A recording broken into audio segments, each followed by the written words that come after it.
مجھے بتائیں کہ ان لوگوں سے سوال نہیں کیا جائے گا؟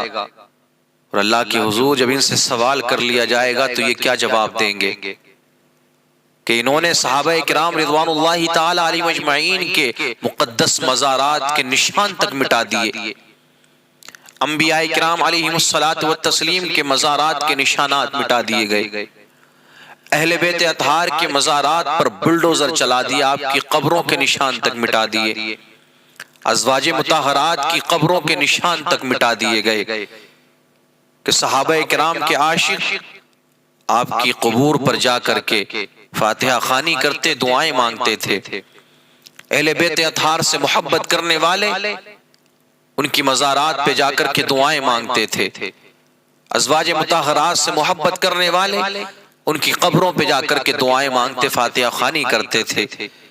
تو تمام مقدس مقامات کو پچھلے کچھ سال پہلے بالکل مٹا دیا گیا، ان کی قبروں کے نشانوں کو مٹا دیا گیا، اور نہ جانے کتنے مقدس مقامات ایسے ہیں کہ بالکل ان کو نیست و نابود کر دیا گیا، چاہے وہ اللہ کے رسول صلی اللہ علیہ وسلم کی جائے پیدائش ہو یا دیگر مقدس مقامات ہو، کہ جہاں پر عاشق رسول جاتے ہیں، اللہ کے نبی صلی اللہ علیہ وسلم سے محبت کرنے والے جاتے اور وہاں جا کر کے فاتحہ خوانی کرتے اور ان مقدس مقامات کی زیارت کرتے، ان کا دیدار کرتے۔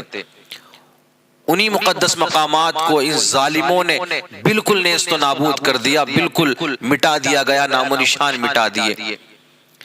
جب عاشق صحابہ کرام کے مزارات پر حاضری دینے کے لیے جاتے، فاتحہ خوانی کرتے تو یہ کہتے دیکھو شرک کر رہے ہیں، اہل بیت اطہار کے مزار پہ جا کر کے فاتحہ خوانی کرتے تو یہی ظالم کہتے تھے شرک کر رہے ہیں، ازواج مطہرات کے مزارات پہ جا کر کے، آپ کی قبروں پہ جا کر کے فاتحہ خوانی کرتے تو یہ لوگ کہتے تھے دیکھو شرک کر رہے ہیں۔ ہر بات میں انہیں شرک نظر آتا تھا کہ نبی کے عاشق، صحابہ کے عاشق جب بھی ان کے مزارات پر حاضری دیتے، ان کا ایک انداز الگ ہوتا تو انہیں وہ شرک معلوم ہوتا تھا، چاروں طرف سے شرک کے فتوے لگتے تھے۔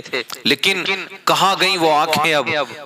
وہ کہاں گئے وہ لوگ جو ہر طرف شرک شرک کا نعرہ لگاتے تھے؟ آپ بتائیں پچھلے کچھ سالوں سے یہ لوگ کیا نہیں کر رہے ہیں؟ کسینو انہوں نے کھولے، ڈانس بار انہوں نے کھولے، سینما ہال انہوں نے کھولے، اور اب تو حد یہ ہو گئی کہ صحابہ کرام کے مزارات کو توڑا تھا، ان کے نشانوں کو مٹا دیا گیا تھا، وہ ان کو بھاری معلوم ہوتے تھے۔ لیکن اب انہوں نے کیا کیا ہے کہ ایک مشرک کی انگلیوں کے نشانات محفوظ کیے ہیں، جو ان کی راجدھانی ہے وہاں پر ایک مشرک کی انگلیوں کے نشانات محفوظ کیے گئے اور ان کو ہمیشہ وہاں رکھا جائے گا۔ اب کہاں گئے وہ لوگ جو شرک شرک کا نعرہ لگاتے تھے؟ کہاں گئے وہ لوگ جو ہمیشہ ہر بات پر عاشق رسول کو پکڑا کرتے تھے، نبی کے عاشق کو، صحابہ کرام سے محبت کرنے والوں کو پکڑتے تھے؟ اب آپ کو نہیں دکھائی دیتا کہ جب یہ لوگ ڈانس کھول رہے ہیں، آپ کو نہیں دکھائی دیتا جب یہ لوگ سینما ہال کھول رہے ہیں، اب آپ کو نہیں دکھائی دیتا جب یہ لوگ بیئر بار کھول رہے ہیں، اب آپ کو نہیں دکھائی دیتا کہ جب یہ لوگ ایک مشرک کی تعظیم و توقیر کر رہے ہیں، ایک مشرک سے محبت کا اظہار کر رہے ہیں، اور محبت بھی کیسی کہ انگلیوں کے نشانات کو محفوظ کیا گیا۔ اب کہاں گیا آپ کا شرک کا فتویٰ؟ لیکن آؤ، آپ نے ایک مشرک کی تعظیم کی ہے نا، اور ایک بددین کی، ایک بے دین کی تعظیم و توقیر کرنا گویا ایسا ہے کہ اسلام کو ڈھانے میں آپ نے مدد کی ہے، اور یہ سب جہنم کے کتے ہیں کہ جن کی آپ تعظیم و توقیر کر رہے ہیں۔ مسلمان کے نام پر ایک دھبا ہے، لیکن آج اگر کوئی عاشق نبی کریم صلی اللہ تعالی علیہ وسلم کی جالیوں کو پکڑ کر کے آنسو بہائے، صلاۃ و سلام پیش کرے، تو ایک لال رومال والا ظالم ان کو روک لیا کرتا ہے، ہر وقت وہ فتوے لگاتا ہے۔ ایک لال رومال والا ظالم اگر کوئی بھولا بھالا سنی تھوڑے سے الگ کپڑے پہن کر کے چلا جائے، اس کو روک دیا کرتا ہے۔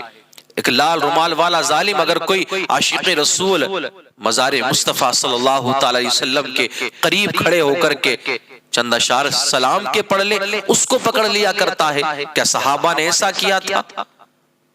لیکن اب تجھے دکھائی نہیں دیتا یہ تمام تر معاملات جو ہو رہے ہیں؟ اب تیری زبان کیوں بند ہو جاتی ہے، اب تو کیوں نہیں بولتا ہے؟ لیکن آؤ میرے عزیزو کہ جن کو سنیوں کو پریشان کرنے کے لیے، عاشق رسول کو پریشان کرنے کے لیے موٹا پیسہ ملتا ہو، ان کے پیچھے سپورٹ ہو، وہ کہاں سے اس آواز کو اٹھائیں گے؟ وہ خاموشی اختیار کریں گے۔ اب دکھائی نہیں دیتا کہ تمام تر جو معاملات ہو رہے ہیں کہ ان مقدس مقامات کے قریب میں میرے آقا کریم صلی اللہ علیہ وسلم جن باتوں کو، جن چیزوں کو دنیا سے ختم کرنے کے لیے آپ تشریف لائے تھے، جن باتوں کو آپ نے انکار کیا تھا، جن باتوں کو کرنے سے آپ نے منع فرمایا، جس کام کے کرنے سے، آج وہی کام ان مقامات پر ہو رہے ہیں۔ اب آپ کی زبانیں کیوں خاموش ہیں؟ لیکن یہ بھی بات بھی حقیقت ہے کہ جو دنیا میں جس سے محبت کرے گا، قیامت میں پھر وہ اسی کے ساتھ میں اٹھایا جائے گا۔ آپ تعظیم و توقیر کس کی کر رہے ہیں آپ جانتے ہیں؟ آپ کس کا اتنا ادب کر رہے ہیں آپ اس کو پہچانتے ہیں؟